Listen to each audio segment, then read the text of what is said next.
haven't joined us before, my name is Gay Timmons. I am also here is Erica Ramirez, who manages so well all of this NOHBA stuff for us. And NOHBA is the Natural and Organic Health and Beauty Alliance, and we are dedicated to providing education and support systems and trying to figure out and solve problems collectively with the indie brand space. And I'll turn off my email in just a second. It'll stop dinging. Today's presenter, so www.nohba.org is the website. We have a gorgeous new website. Please check it out. We have a newsletter that we are now going to go to every other week with the newsletter. We've kind of been hit and miss, but I think we're going to try and nail it down a little more consistently. And we have a plan, which is always where you have to start. Today's presenter is Emily Horrego, and she is the social media. Did I say your last name correctly? Yes, spot on. Social media manager at Base Beauty Creative Agency. Base Beauty is a it's a creative agency that really helps a lot of small brands. They're based in New York. The founder, what's Jody's last name? Katz. I was almost there. I wasn't sure though. I thought maybe I know too many Katzes. Anyway, I did one of Jody's early podcasts. She does a really great podcast. I'm not quite sure how frequent that is, but maybe Emily can share that with us. Emily is a native New Yorker, and she attended FIT and graduated with a degree in advertising and marketing communications, and she loves the beauty and fashion industries. And she's been working for, how long have you been working with Jody? I've been on the Base team for almost 2 years. Great. So she does a lot of social media work with them, and they've got a whole team doing that. So I'm going to hand it off to Emily. And if you have questions, you can put them in the chat bar on our Zoom thing here, and we will try and answer questions towards the end of the presentation. So take it away, Emily. Amazing. Thank you so much for that introduction, Gay. I am so excited to be here, and I am just going to pull up my presentation really quick. And while I'm doing that, just to touch back on the podcast that you mentioned, Jody does a really incredible podcast with lots of experts in the industry. It's called Where Brains Meets Beauty Podcast, and the episodes launch every other week. So if you're interested in hearing from the best of the beauty industry, check out Jody's podcast. And let's jump into this deck right here. So today we are just going to be discussing how you can make your content on social media work harder by taking a paid first approach, as we call it. But first, I just kind of want to run through and introduce our agency and our philosophy a little bit more. So Base Beauty, we are an omni-channel creative agency made up of pioneering thinkers, which is why both legacy and indie brands come to us to help tell their story to their audience in the most compelling way possible. Our expertise is completely focused in the beauty and wellness industries across every category, from pro makeup to fragrance and everything in between that you can think of.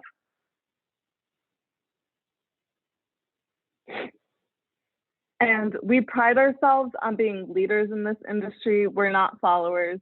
All of our expertise, including content development strategies, are personalized for each of our clients based on what their goals and their budget is. And part of what makes our model of innovation possible is this industry structure that we have.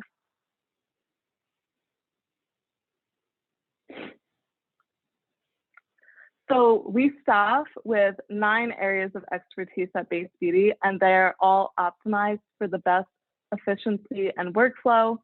Our teams are not siloed. We pride ourselves on the fact that they're not siloed. So from brand strategy and public relations to branding and content creation, we keep the lines of communications really open between all of these departments so that we can ensure the information sharing and the best practices are effective across all of these departments. And our program success team kind of fills that role of bridging each of the department's creative work together to make sure that it's optimized. This team's role is typically played by a marketing manager at a brand, but we do it for our clients. So think about this.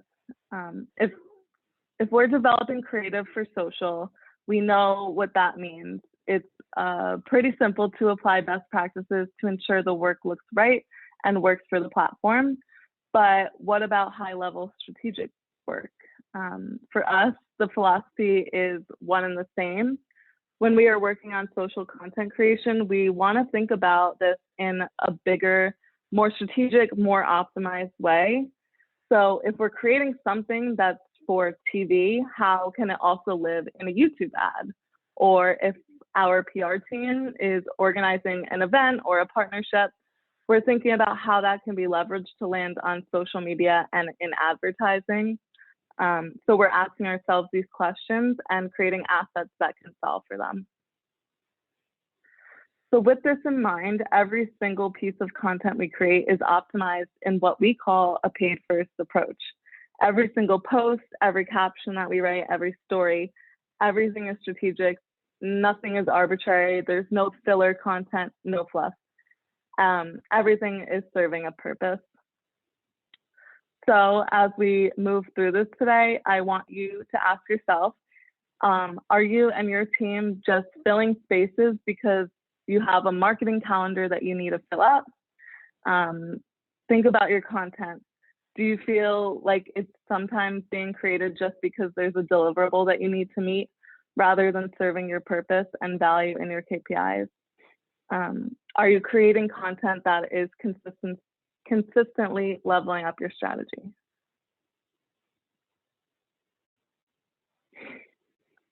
At Base Beauty, making every piece of content count is a part of our core values, and our values shine through in every person at Base Beauty, and they live and breathe through the work that we do. In the spirit of our values, it's important to us that we share our knowledge with our industry.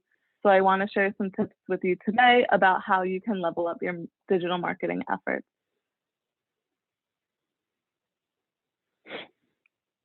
With the advent of a multitude of digital opportunities, marketing has changed wildly over the past several years.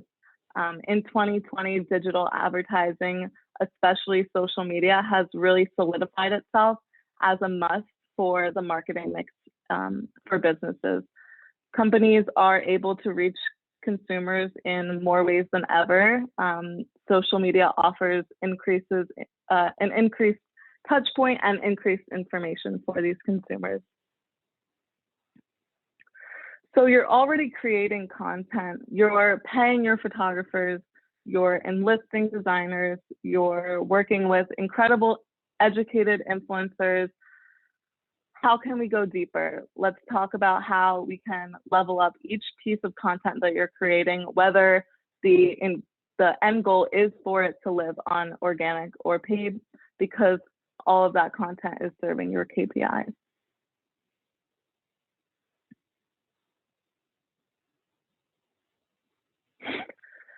Between privacy issues, being bombarded with ads and information, and a distrust of media and corporations, consumers are moving through the world more defensive now than they ever have before.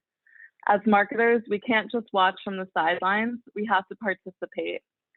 And at Base Beauty, we are consumers in the space, so we often stop and ask ourselves, what makes me stop and listen? What makes me take an action on a post or an ad? The key to the answer to this is to keep the consumer at the center of what you do. So not only are we always looking at things as a big picture, but we're always thinking about the customer first. We are putting the consumer in the driver's seat. She is driving the car and we are taking cues from her.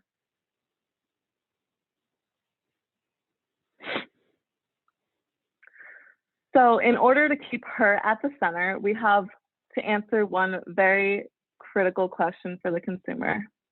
Why do I care? Why should the customer care? How do you reach the right consumer, and when do you reach them? How do you ensure that that content that you're creating will resonate with them?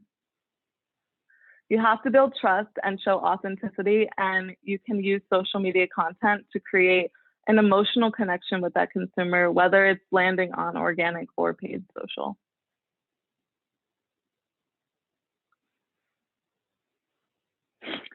The process that we use to create content that answers that question is in our name, Base Beauty.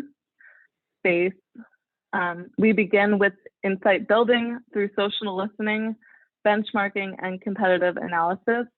And then we analyze those insights to determine what type of campaign will best suit the needs and goals of the brand.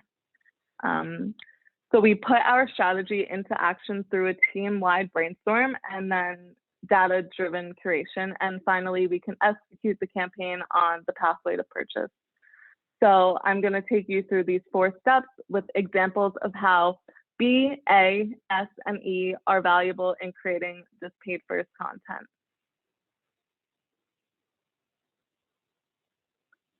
So step 1 is building insights. Insight gathering is the foundation for the work.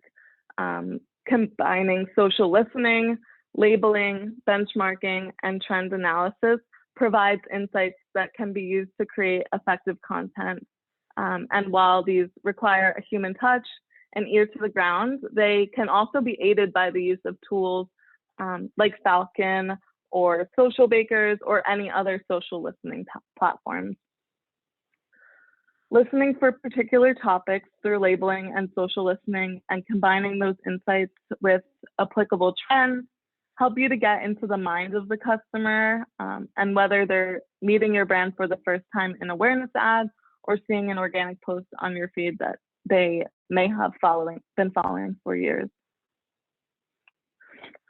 So because our team is not siloed, the organic community manager, along with the paid community manager, our publicists, our strategists, our designers, and our content creators, they all work together on both types of content, and they can be sure that sharing information is, it helps so that we are always improving the content. They can share the information seamlessly through all of those teams. Once you've gathered these insights, they can help you guide the way through content creation and repurposing. So, for example, you can see here our sunscreen client, Elta MD. They're a Colgate-owned brand, and they are a professional skincare and sun care brand dispensed through the dermatologist channel. Looking at trends and listening to conversations happening in this brand's community, we were able to see that conversations surrounding product purchasing, so how to get the products, where to get the products, what products are right for a particular person, all those questions have doubled in the last year. And we also see, not surprisingly, many of you could probably guess this, but searches for sunscreen increased drastically during the warmer months. So one of the missions for the brand is to increase awareness of sun safety year-round. And so we were able to take these insights of trends and customer questions and use them to help educate consumers in a way that makes sense to them and also makes sense for the brand.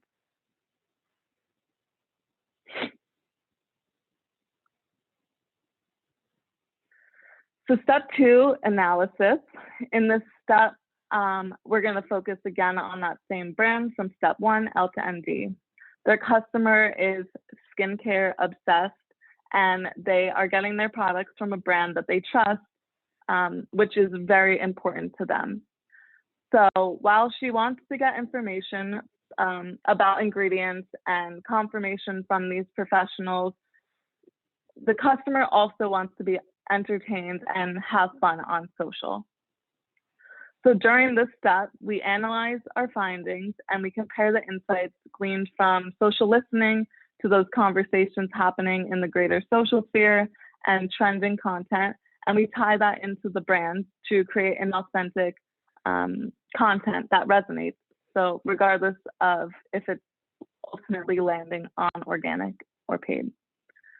And by using these key insights, you'll know that it's going to resonate. It's going to land with your customer when she sees it, because you've done that research to understand the questions she's asking and what she's looking for out of your brand.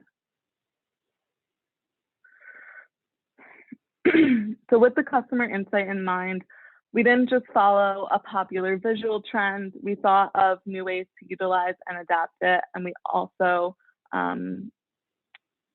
used it to answer those common questions from the customers.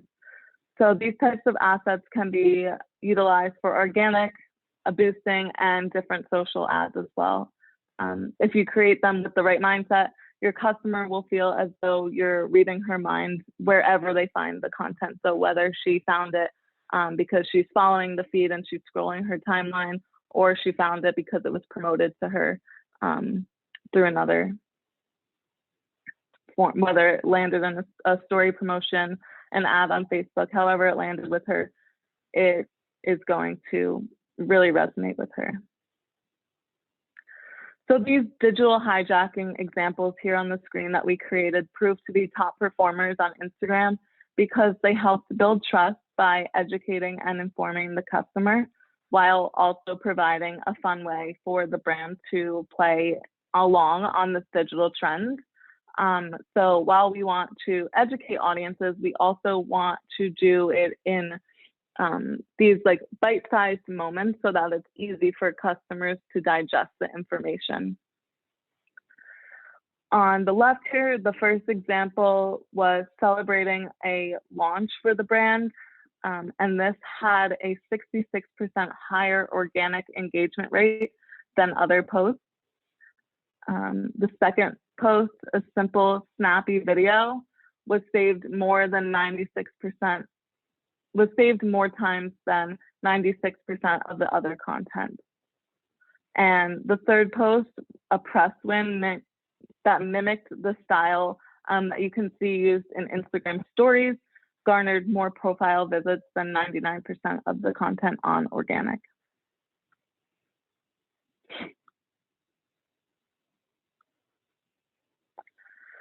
So raise your hand if you have a makeup palette that looks like this. I know I can't actually see you right now, but you can add it to the chat if you would like. So here on the screen, you can see this image that we created for our client. The key customer insight here was just that the customer has these really beautiful makeup palettes, but only uses one shade. So you can see in the image, there's one shade that is very visibly worn out and all the rest look brand new.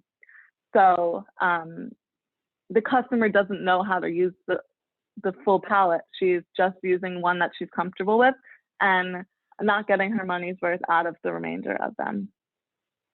So in step 3, we're focusing on our client Blushington, who is a professional makeup and skincare retailer who had to drastically pivot their business model at the start of the COVID lockdown in the United States.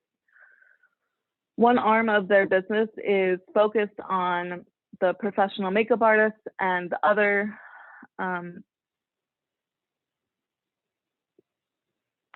arm is focused on the consumer makeup experts. So in this third phase, we're creating a strategy and putting it into action, keeping those lines open, the communication between our different teams, which is really critical in making that work harder.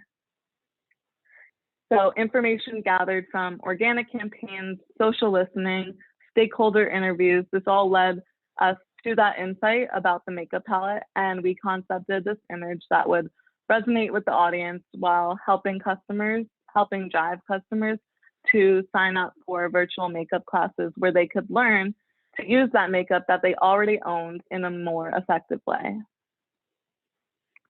Once implemented, this image performed better than 94% of organic posts that month, and on paid it had 145% lower cost per result than the campaign average. And it also generated 4 times more results than any other ads within the campaign. So as you put your strategy into action, keeping the customer top of mind again is incredibly important. Rather than forcing the messaging of makeup classes here, we used a key insight from the customer to create a piece of content that we knew would resonate with her. It was relatable, and ultimately it yielded great results. So remember that your content, it can do double duty. It doesn't have to live only on organic or only on paid.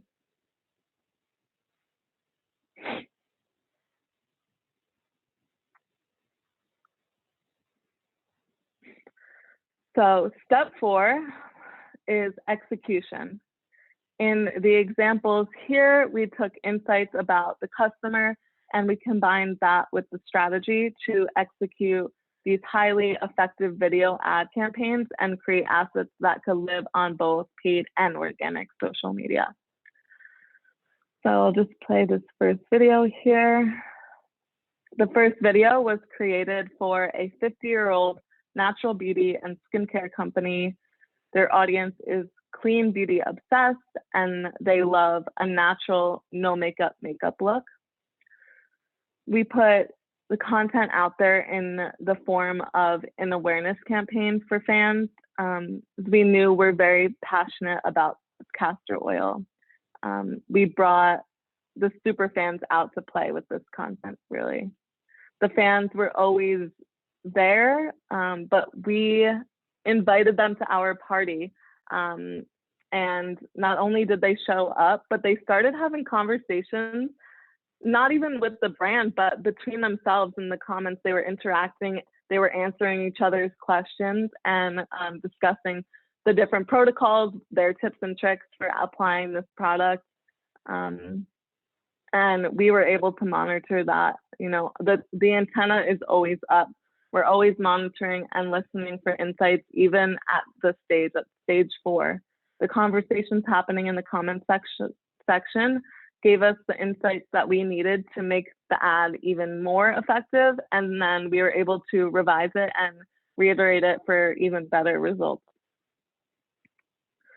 One of the things that made this video so effective was that it stirred castor oil fans into a frenzy on both paid and organic. It's important to look beyond the vanity stats, beyond the likes and beyond the follows, and find those true insights.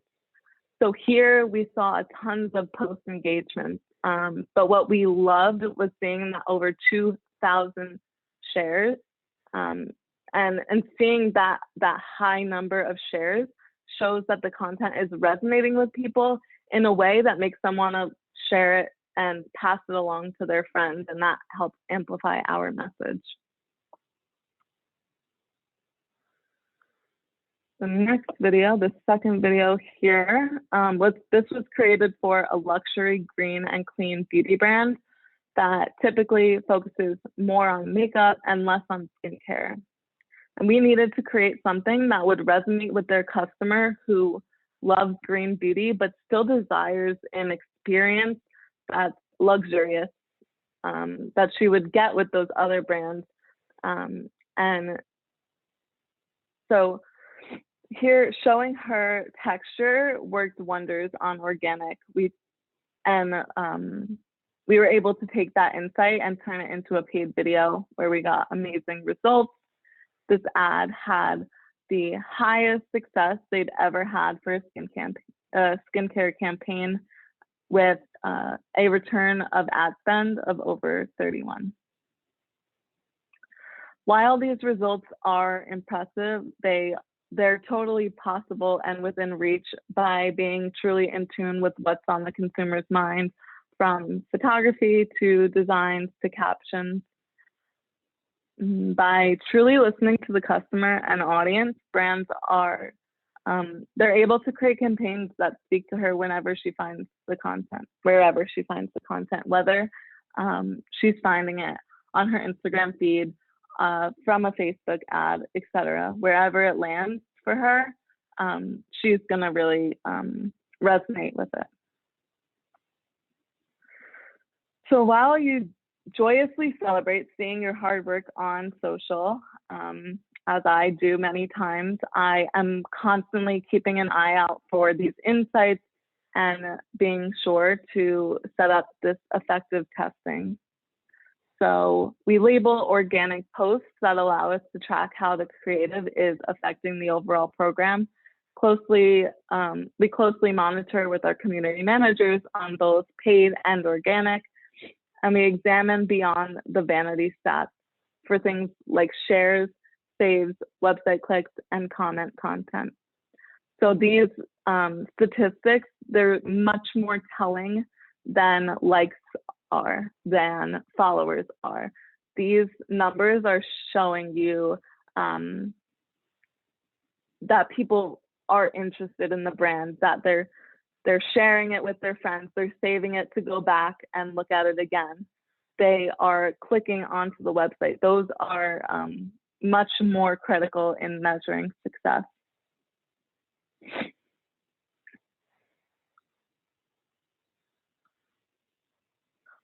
All of these strategies are amazing for leveling up social, but they're also great for leveling up your strategies on TV or any other mediums. We have tons of ways to optimize your TV strategies with these philosophies too. So if you have any questions about that, you can absolutely reach out to me after the event and we can walk through how to apply these philosophies outside of social media.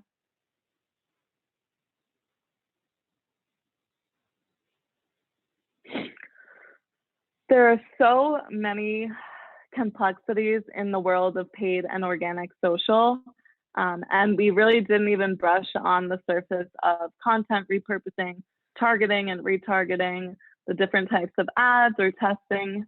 But the key to making the work harder is keeping the big picture in sight and focusing on the consumer and repeating that base process continuously. Listen to what's being said on your posts and in your community and industry to build insights. Analyze those insights and compare them to bigger trends. Build your strategy and execute on the tactics and content you've created. This is not a process that is black and white. It's not start to finish. All of these steps are constantly working as a part of that social content machine. So I just want to leave you with this reminder that social media it's your playground and your laboratory. It's important that you make every post count, and while you play in this creative space, always remember to test and analyze to make that creative more and more effective as you continually repeat this process. So my goal for today is that everyone leaves this masterclass taking away this philosophy to their teams and making their work harder by optimizing your approach to your content creation. Thank you, Emily.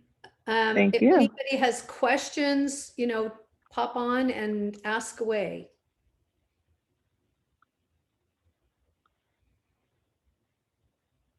Erica, you're thinking. You're muted. I've already seen this with Becca, so yeah. It was like a refresher. Good. Okay. Yeah. Oh, good. Yeah, because you've been taking your other Yeah. program. Yeah. Okay. So thank you, Aubrey. Hi. Yeah, can I ask a question? Thank you so much, Emily. That was fantastic. I'm wondering if you can talk a little bit about your process across platforms and formats, like how you would do a blog post and a TikTok and an Instagram and kind of you were talking about repurposing content and creating content in more of a batch format. Can you talk a little bit about that? Yeah, of course. So, sorry, there's like a fly zooming around my head. I'm not sure where it came from, but yeah, so platform really, the key is differentiating the content, because of course, what you're creating for Instagram doesn't make sense for TikTok, of course, especially if it's not video content. But we've seen even now that there's those controversies of posting a TikTok video onto Reel and vice versa. So we are definitely always thinking about how to differentiate the content, but still with that purpose of, with that same storytelling strategy at the key at the center of it all. So really we differentiate it by the partners that we use on each of these platforms. So we are able to build these insights, like I said, for Elta MD, the sunscreen brand, skincare obsessed consumer. Education is at the center of this brand storytelling, and we can pinpoint these messages, like the fact that sun care is meant to be all year round, not just in the summer seasons. So that's the core message. And then we develop different types of content that can be shared on each platform. So we may partner with an influencer to tell that same story on TikTok, but then we might create an infographic that can be used to tell that story somewhere else. And then we might create a static post that can tell it somewhere else. So the content is being created to be to make sense for the platform that it's going on, but the storytelling is there, and it's across all of those platforms, the same story that can be told, if that answers your question. Yeah, that's really helpful. Thank you. Okay, anybody, all you talkative people? Okay, Aubrey.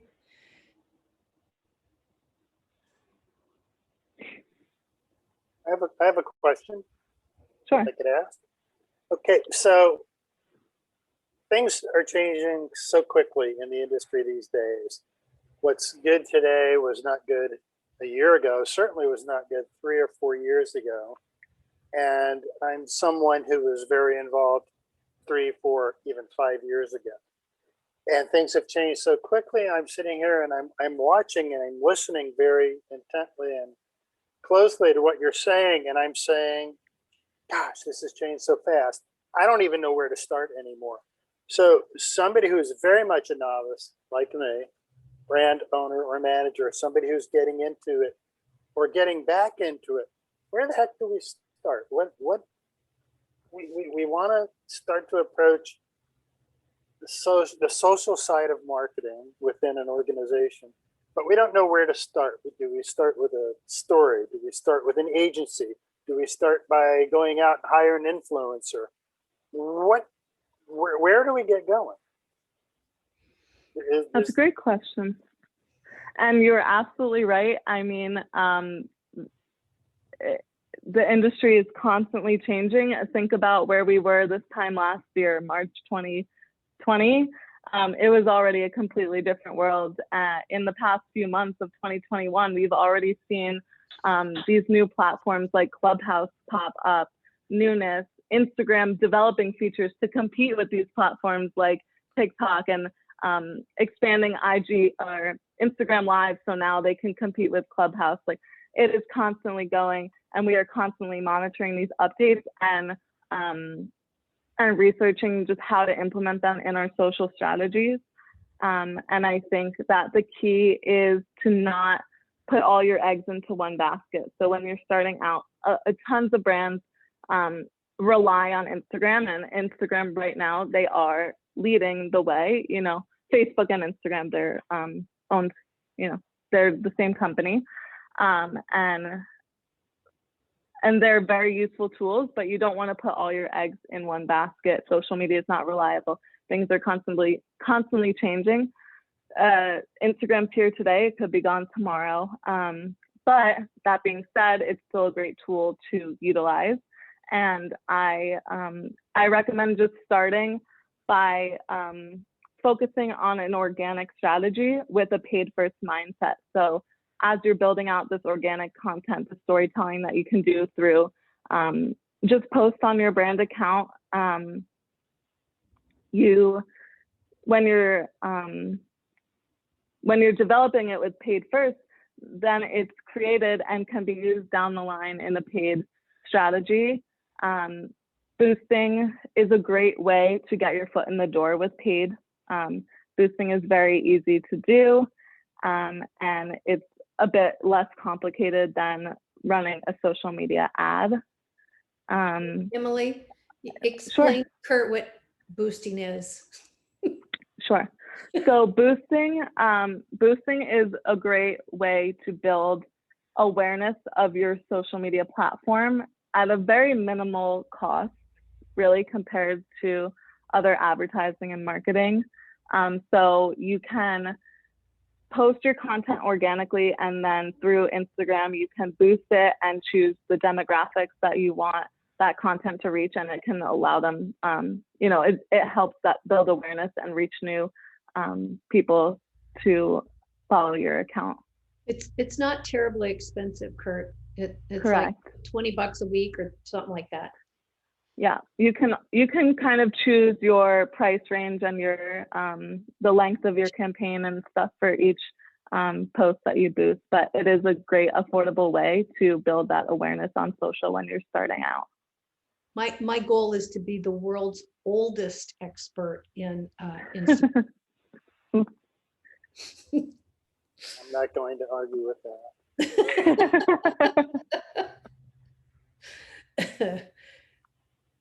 I hope I answered your question, Kurt. If you, Yes. Awesome. Great. Alex, do you have something to add? You just came on. Hi. Hi, sorry, I don't. I just I just realized that my video was off even though we're at the end. So sorry about that. It's But okay. thank you. This is really, really nice and it was great to hear. So I appreciate it. Thank you for joining. Thank you so much. If anyone has any other questions that we don't get answered today, you can always reach out to me, email me. I'd be happy to continue the conversation.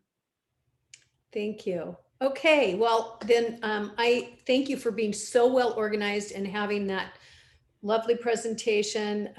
If anybody missed it, they can, you can, and you have buddies who might want to see this, it'll be on YouTube in 24 hours probably. So thank you. And then Erica, who do we have presenting next time? Oh, and please give my best to Jody. Of course, absolutely. Thank you so much for having me. I'm hoping I will be back in New York for sure in November, maybe sooner. Wonderful. You'll have to visit our office in New New York office? City if you have. Yes, it's a beautiful office. Yeah. Do you happen to know my old mentor, Karen Young, by chance? Is that to me? Yeah, yeah. Because she used to teach at FIT and Oh, she's into all wow. this stuff. I'm not familiar with that name, but I'll definitely have to look her up. Okay. FIT has incredible professors, so thank you for sharing. Who is speaking on the next webinar? Dr. Ibru. Oh, that's right. Last name we couldn't pronounce. Right. I didn't want to butcher it, but yeah, she's the founder and CSO of Avena Scene. I don't know. Yeah, pronouncing she's it. talking about immunocosmetics, Mhm. and she's a doc who looks at this very seriously, and it's a really interesting area. I kind of look at it like the microbiome area, where it starts getting very technical, and I think it's really interesting. And there's so many different trends in the industry as a whole. I love learning about them. I hope we can share that with everybody. And then I think we have somebody after that too, but Yes, we haven't confirmed the actual date. okay, all right. She's from All right. Active Concepts. Oh, that's right. We have somebody who's going to talk about preservatives. Alexandra. There you go. Yeah. So we're trying to make sure that we, get really as far afield as possible. Let's talk about social media today, and then we'll talk about preservatives on another day. If anybody has any ideas or people who they think would be really good, please reach out and let us know, and we will see if they would be interested. I believe Cosmos hopefully is going to do a presentation for us on how the Cosmos standard works. I think they're constantly revamping that standard, and so improving it, not changing it completely, but just tweaks. So I think it would be really nice to know about that. It's a very, very successful standard in Europe. We don't see a lot of it here in the US. As an ex-organic inspector, I really like that standard. I feel that it is very effective at both teaching the brand what they're doing and at monitoring the most we can get out of sustainability. So anyway, that's it. We have a couple of chats. I don't know if we need to do anything other than Oh, they're all saying thank you. Thank you. Okay. All right. Well, thank you. And we look forward to talking to everybody in a couple weeks when we talk about immunocosmetics.